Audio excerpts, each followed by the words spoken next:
You can read the water and see if you see bait, or you watch the birds diving, or maybe fish swirling and splashing and stuff. You get a knack of it.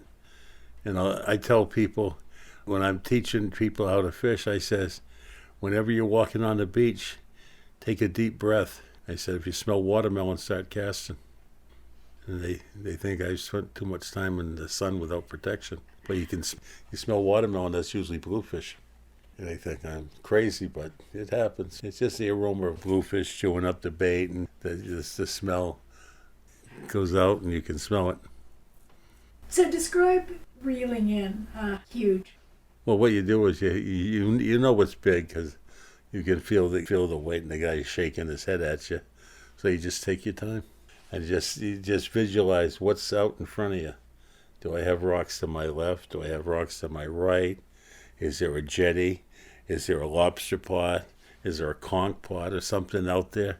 You got to remember all that stuff, because when that fish wants to take a run, if he's going towards a lobster pot, you might have to try to persuade him to go to the left or the right of the lobster pot, depending on which way the tide's going. You might have to tighten your drag up a little bit and just, kind of casually just try to work him around it.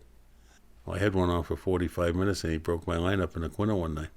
I was in a boat with a guy, and we were drifting around, and he says, let's try this area here. And he said, I'm going to try a squid. He threw squid off the boat, and I threw an eel out.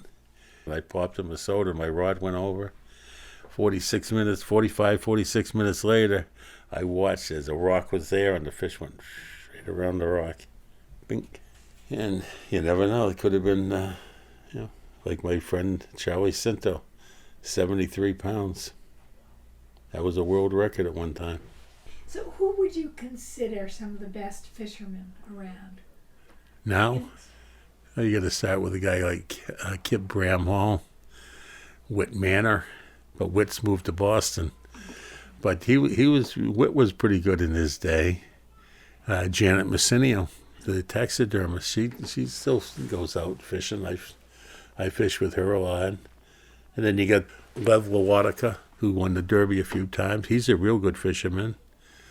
And some of the younger guys coming up, guys like Julian Pepper, Tony Jackson, guys like that, they're going to be good. What makes a good fisherman? Somebody who takes the time and does it. I mean, you can't grab a fishing pole and say, I'm going to go out for 2 hours. Oh, I didn't get any fish. Somebody that on a day when he's not getting any fish, he tries one spot, then he moves to another spot.